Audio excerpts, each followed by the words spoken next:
Hi there. I think it'd be more interesting to do more questions, so I'm going to try and talk only for about 10, 15 minutes or so, just give a kind of overview of the campaign, what the main features of it were, and therefore have more time for people to ask about it. Summer 2015, I was sitting at home, happily unemployed, in the garden, having a beer, reading, and I started to get phone calls. The election had just happened a couple of days earlier. Cameron had unexpectedly won. And I started to get phone calls from a combination of a few MPs and some campaigners and a few Tory party donor billionaires saying, essentially, well, this referendum is now going to happen, but no one has actually prepared anything for it. No one's built anything. There is no campaign. What are you doing? Can you come and help? Can you try and create something that could actually fight it? I hummed and hawed. I wasn't massively keen to get involved with it. 15 years earlier, I was campaign director of the campaign to stop Britain joining the Euro when Blair was almighty. And I had to deal a lot with MPs and the Eurosceptic world then, and I wasn't very keen on going back and dealing with it again. But I also thought opportunities like this come along quite rarely, precisely because the British system is so dysfunctional. Maybe there's a small chance of managing to pull something off and really change how the whole system works. So I thought, okay, let's give it a try. But at that point, there was no organisation, there was no money. There were sort of dozens and dozens of tiny little groups of one or two man bands who hated each other more than they hated the EU. And there was, of course, UKIP, where you had Farage, very popular with a very small number of people, and unpopular and a turn-off to the majority of people. And essentially bad blood throughout the people on our side. And so the campaign started with literally basically me and a bike and an iPhone, and I started biking around London, trying to get about half a dozen very good people to quit their jobs and take a high-risk chance of doing this startup with me. And so for about 8 weeks, that's basically what the campaign was. I biked around and met up with people and said, quit your job and come and do this. Meanwhile, Cameron is back in Downing Street, and of course they've got all of the big structural advantages. He's Prime Minister, he's got Whitehall behind him, they control the renegotiation, they control the timing, they control the rules, they have the whole Tory party machine, the Whitehall machine, the CBI, the city, you name it. So while I was biking around trying to get people, I also started to do some market research to figure out what does the country actually think about this issue? Because I knew from doing the Euro campaign that how London thinks and how the media think and how the world of communication professionals thinks is not necessarily at all how the public think. And essentially I found that the situation was in most ways, in all kind of detailed ways, basically unchanged 15 years after doing the Euro thing. People knew nothing more about the EU in summer 15 than they did 15 years earlier. But three big things had changed in the world over that time. The first was obviously immigration. And the scale of immigration and the fact that the EU was now blamed for immigration problems in a way that had not been the case before. And at the same time, people could see on TV the fact of this historic movement of people from out of North Africa and out of Central Asia. And very visibly, neither national governments nor the EU seemed to know what on earth to do about it. And that was one big thing. Other big thing was the financial crisis in 2008. And I think what's happened in the last 24 hours with the election and the Tory party campaign is another good example of how hard it has been for the bubble in SW1 to actually get to grips with what the effects of the financial crisis in 2008 were. But it undermined confidence really in government, in Whitehall, in big business, in the banks, and also in the European Union. The third big factor was the euro. 15 years earlier, when the euro started, it was theoretical. A bunch of people like me made predictions about why it would not work out very well. People like Tony Blair and Peter Mandelson made their predictions about why they thought that we were all wrong. But 15 years later, people could see the results of it, and they could see Greece literally on fire on TV screens. And the combination of these three big things in the real world really was more important than everything that all the MPs did. If you took the total tonnage of everything that Blair said, every Prime Minister, every Cabinet Minister, every MP, it weighs up to really almost nothing compared to the effect of these three big fundamental forces on public opinion. And they all push things pretty much in our direction. Now, if you looked at the polls, you therefore saw a slightly odd picture because the In campaign was ahead in summer 15, quite comfortably, if you looked at the average of the polls. And around the world, status quo campaigns almost always win in referendums. And generally speaking, what happens in referendums around the world is that from the day that the official campaign begins, the status quo option tends to gain support and the change option tends to lose support. So that was obviously not a good signal, but if you look behind that, there was another way of looking at the population, which was that fundamentally there was a third of the public that said the EU is rubbish and I want out and I'm not frightened of the consequences. There was another third of the population which said the EU is a positive force and I definitely like it and I definitely want to be in and I'm definitely going to vote to stay in. And there was about a fifth of the public that said the EU is rubbish, I would like to be out of it, but getting out is scary and I'll probably end up voting to stay in. And that was the crucial element of the population that we really had to aim for. So we had to motivate that third of people actually to turn out to vote. We had to try and demotivate the third who wanted to stay in, and we had to try and persuade enough of that fraction of the fifth not to be frightened and to vote with us. That was the essential challenge of it. So we worked out essentially what our core message would be, and it was very simple. It had arguably, say, 5 elements to it. The first was the theme of take back control.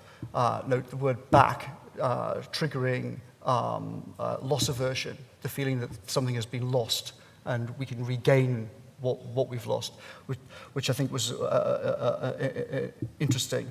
And it worked on different levels. It was, the most obvious level was we've got to take back control from Brussels, but it was also, and I think David Cameron and George Osborne didn't quite appreciate this, it was also about taking back control of the system itself. It was, for a lot of people, take back control made them think, yeah, these are the guys who screwed up the economy, who drove it off a cliff in 2008, whose mates are all the Goldman Sachs bankers and the hedge funders on massive bonuses. Us mugs on PAYE are the ones paying the bills for this. We'll show those guys. We'll take back control from you lot in London. And I think that was a powerful feeling. Second was the £350 million in the NHS. We formulated it in different ways. Sometimes we said our official bill for the EU is £350 million a week, and we should spend that money on our own priorities. Sometimes we said we send £350 million a week to the European Union. The reason why we sometimes said send was because we wanted to try and provoke the rage of the In campaign into getting into a fight about the whole thing. And happily for us, that's what they did. They tried to resist it, but in the end, they got so cross about it that they launched a huge campaign, including trying to persuade the BBC to take our bus off the TV. They argued to the head of news at BBC that the bus should not be allowed on TV, it should be banned. The BBC thought that would probably not put them in a good place, so they didn't listen to the Prime Minister about that. But that was an incredibly important thing because that message fundamentally neutralised amongst just enough people all of the talk from Cameron and Osborne about the economic consequences. Now, on our side, all the MPs wanted to talk about complex issues about trade, the single market, and all these things. But the reality is, I don't know a single MP who actually understands the single market. I know barely an MP who can define what the single market is. The issues around international trade, the single market, are actually very complicated. I would be gobsmacked if there's 5 people in this room who understand it properly. In fact, I'd be pretty surprised if there's 1 person in this room who understands it properly. It's a very complicated, abstruse subject. The MPs wanted to talk about it because they've been talking about it on and off for decades, but it had no purchase on public psychology, and no one had a clue what they were talking about. And therefore, David Cameron and George Osborne kept going on TV and saying, we're going to be outside the single market. And most people didn't know what they even meant. Our response was, we'll have a free trade deal. people around the world have free trade deals with the EU. We'll have a free trade deal, nothing to worry about. The third aspect was to try and make staying in riskier. And therefore, we talked about the next wave of accession countries, about Turkey and all of the other countries that are about to join next, which astonishingly Downing Street were surprised by, and we got text messages when we started doing it from people saying this is unfair. We don't understand how you can do this. So they didn't anticipate that argument coming up. We also pushed the general theme that it's riskier to stay in this thing than it is to leave. And that whole issue about risk and safety was really fundamental psychologically. And the fifth element was anti-establishment, touching on what I said before about the financial crash. And so, we talked about things like CEO pay, the ratio of CEO pay, and how it's changed over 30 years. One of the best events we did in the whole campaign was Boris standing in a market town talking about this subject. And it was sort of live on the news, and Downing Street was so panicky, it's when they sent Michael Heseltine off to start to attack Boris personally on TV in order to try and get it off the headlines. And if you think about those five, the basic structure of our message, I think an important aspect of it is that you can't define it as left or right.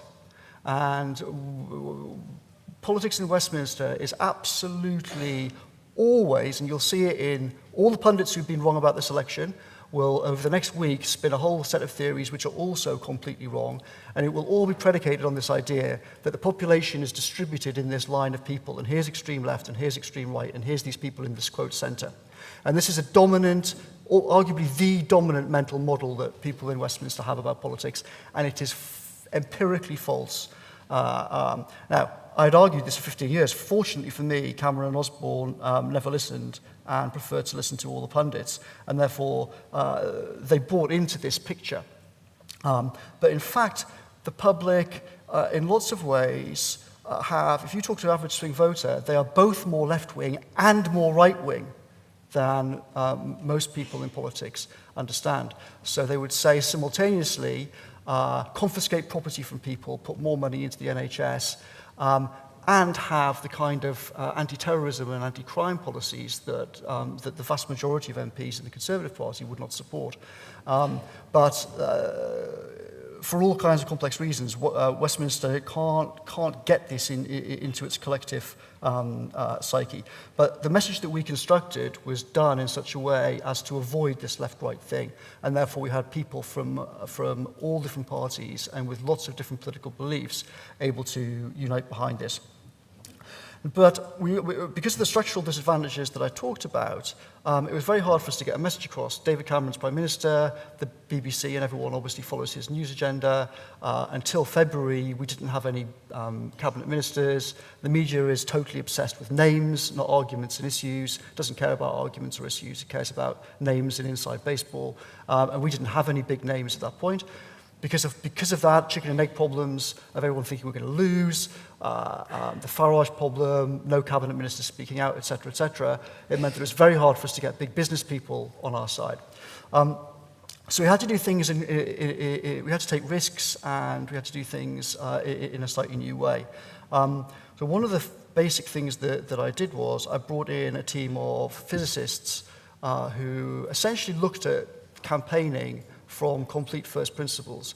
And what they did was they simply scanned around the world and they said, what studies have been done on issues of turnout and persuasion that actually have good maths behind them to support and have been replicated and we can actually have confidence in. And they basically went through, filtered them all out, and came back to me and the team and said, here is a small selection of things of actually high quality or reasonable quality work which you can rely upon. And here are the principles that you can see in these studies that have been replicated with randomized controlled trials and whatnot in the States. We basically created a checklist of what these things were, and we built the communications team around trying to exploit each of these elements which the physicists found. They also constructed models to help direct resources for the ground campaign, so where do you actually send your activists, and the digital campaign, how do you actually do that in a scientific way. And essentially, you had streams of data coming in from all sorts of different ways, the website, email, on the ground, canvassing, social media, blah, blah. All of this stuff, traditional polling, all of this stuff coming in. And you had the data science people sitting at the heart of the operation and essentially taking our core messages and just running experimentally a whole bunch of different things on Facebook and elsewhere, and then figuring out what things work and what things don't work. And we started off with relatively small amounts of money just to run this experimental process. Another thing which I'll go into in a little bit of detail because it's perhaps of interest regarding this election is we did a new kind of polling. So I'm sure all of you know, the polling methodology used throughout the world is essentially the same system that was invented in the late 1930s. And the idea of it is, you take, roughly speaking, a 1,000-person sample, and if it's random and representative, then you can rely on the mathematics of the normal distribution, the famous bell curve, and that should give you a pretty accurate picture of what people think. For various reasons, that is becoming harder and harder to do. Happy to answer questions about why that is. But leaving that aside, what the physicists said was, this is actually not the way that you would invent polling if you were going to invent polling now. The way actually to do it is take massive samples of hundreds of thousands of people, ideally actually millions of people, but say hundreds of thousands of people, and then use machine learning, and you will actually have a system which is faster, cheaper, more accurate. And it has another great advantage, which we exploited, which is that if you do these very large sample surveys, you then have subsample. You can define the demographics that you interrogate yourself. And what we did was we basically used the exact same categories for the demographics that Facebook uses for its digital advertising platform. So we sucked in data on the precise same basis that Facebook marketing allows.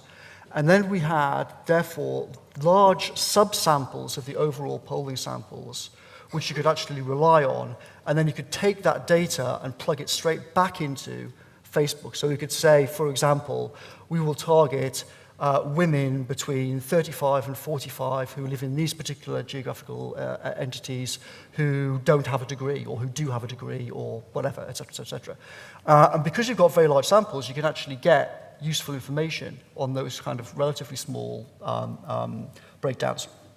So we did all this, and we, as I said, we essentially ran a whole series of experiments based on what we'd found in the conventional polling and the focus groups out in the digital world, and then filtered what worked. And then we held back almost all of our budget, and then we basically dumped the entire budget in the last 10 days, and really in the last 3 or 4 days. And we aimed it at, I can't remember exactly, but I think roughly about 7 million people saw something like, I think, 1.5 billion digital ads over a relatively short period of time. And in parallel to that, you had the whole ground operation, which were also, to begin with, they were quite skeptical about this. What the hell is some guy who babbles on about quantum mechanics? What does he have to tell people who, like me, have been going out to leaflet on doorsteps for 30 years? So people were very skeptical, but the people on the ground, if you're doing that job, you actually respond well to things that work. So very quickly they came back and said, actually, these boffins have sent us to the right place. It's unbelievable. These are our people. So quickly, that kind of trust issue was sorted out inside the organization, and the ground team were happy to go where the data suggested that their efforts would be most useful. The public switched on maybe 4 to 6 weeks before the actual vote, and that's essentially when, and that's also when a critical thing happened, which is that Gove and Boris basically decided that they were going to really put the boot in on Cameron and Osborne for complicated reasons. And that meant that they suddenly started hitting them hard on various things, just at the moment when the public was really starting to take interest. And one of the things that we did was, precisely because the media was obsessed with process, we tried to turn the story of the referendum into a story about the alternative government. And the lobby thought this was fascinating, and who's going to be the next leader, and blah, blah, blah. So we started to, we presented our campaign messages in the form of briefings to the lobby, which spun as, this is what the alternative government thinks. So suddenly, for a 10-day period, we ended up leading the news cycle. And you had a moment where the politicians on TV were saying the same thing as what was happening on the ground and what was happening in digital communication and all the advertising and everything else. And you actually had things, for the first time in the whole nightmare effort, you actually had things starting to come together. And that's when the polls moved. And by the end of the campaign, that third, fifth that I talked about had changed. And the third had dropped very slightly by a few percent, not very much. And the third had grown to about 44%-ish. i.e. more people were convinced by the end of the campaign that actually the EU was a basket case and it would be more dangerous to stay in it. And also, crucially, there was differential turnout. The people on our side, who, if you look at the polls at the end, depending on how you do it, but there's ways in which everyone says, well, the polls were wrong. If you average it in certain ways, some of the averages of the polls right at the end were basically 50-50 or extremely close to 50-50. But our voters were more enthusiastic all the way through from the start of summer 2015. And that's essentially why something which the polls missed. Ironically, trying to correct for that is one of the reasons why the pollsters have got things wrong in the last 24 hours. So essentially, why did this happen? Was it just immigration? No, it wasn't just immigration. If it hadn't been for 350 million and turning the campaign, giving people a chance to vote for the NHS as well as voting against the EU, without that, then the economic scares of the establishment would have been too powerful and we would have lost. Could we have won without immigration? Absolutely not. So there's a false dichotomy in the post-event debate about it, with two different sides arguing. Some people saying it was all about immigration, other people saying immigration wasn't the crucial thing. The reality of it is that those three big forces that I talked about created the conditions in which we could win, but then you had the government making a series of big mistakes, and you had our team which managed to exploit it. And their mistakes essentially were their renegotiation was a disaster. Unlike in 1975, when Wilson pulled the same trick, there he persuaded people that the relationship had changed, and therefore the polls moved. This time, no one believed what Cameron came back with. And in particular, Cameron never understood the danger for him of coming back and saying essentially nothing had changed on immigration. They also, I think, ran a bad campaign. They relied on people on MNC Saatchi and various big advertising agencies who did a fairly rubbish job. And they lived in the bubble. And you can see that in the last 10 days after the terrible murder. They essentially ditched their whole campaign and stopped talking about economic risks and turned the whole thing just into, well, we're the good people and you're the bad people.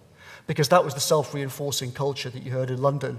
And among, most of my friends, most of my wife's friends, probably I would guess 80% of the people in this room thought similarly. And Cameron Osborne was psyched out by that and thought, oh, this is what's happening in the rest of the country. Whereas in fact, as soon as you went outside the M25 and did market research, the rest of the country had a totally different reaction to the murder than people, better educated, richer people living in London did. And our campaign took advantage of it. We operated on very, very simple, tried and tested rules that work about organisations. We kept the MPs out of all management. No MP had anything to do with the management of the campaign. It was run by about 6 or 10 people, the oldest of which was me, the youngest of whom was 21. We made the crucial decisions and we managed it. Boris and Michael and Gisela Stewart were important, but they came along late in the process and they weren't part of the actual management of the campaign. And all of the normal Eurosceptic Tory MPs who wanted to run it were completely excluded from doing that, though some of them did do some useful things. So we kept this team small, they worked extremely hard, they made a lot of sacrifices, and they focused on the public, not on the media and not on the insider game. We innovated and we were quite happy we didn't want jobs, we didn't want to become MPs, so we were very happy to take risks and for everyone to say that we were idiots and we didn't know what we were doing and to risk failure in order to do what we thought was going to maximise our chances of victory. And I think that was important. I think in the long run, some of the things that we try to do, you can see all the parties now are trying to learn from less than 1 minute. All the parties are trying to learn from some of the things that we did. I don't think they've done a very good job, either of them, in this last campaign, but I think the future will be a combination of what Rory talked about, essentially sort of experimental psychology and data scientists. The reality is that most communications companies are populated by bullshitting charlatans, and most of them should be fired. And I think that in the next 10 years, a massive chunk of them will be fired. And people in Silicon Valley and others will increasingly take over this industry the way that they've taken over other industries. And if you've got a not very good degree in English or gender studies or something like that, then you're very rapidly going to get, I think you're going to get fired. And the industry will go through the kind of change that other industries have seen.